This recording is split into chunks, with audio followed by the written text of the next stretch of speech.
गाईस आमच्या घरात पाल आली आणि ती पण जमिनीवरून चालत आली.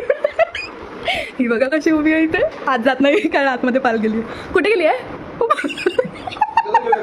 अरे काय बघ, पप्पा विचारतोय ह्याच्यात जेवूया का, कारण पाणी गेलंय तर तो विचारतोय पेपर प्लेटमध्ये जेवूया का, पण पाल नाही शोधत आहे. अरे पाल शोध ना टीचरच्या मागे. कुठे गेली आहे पप्पा? पाल शोध. इथे येईल ना मम्मा. फ्रीज खाली गेली आहे असं मम्मा बोलते. तिकडनं तर ती आली का तर बोलू नका. तू घाबरवू नको मला. अरे यार ए जाऊ दे काय, जाऊ दे ना, जाऊ दे ना, काढ ना. नाही नाही ते हलव सगळं, फ्रीज फ्रीज हलव. अरे तू इथले पिशव्या तर हलव. हा काढत नाहीये पाल.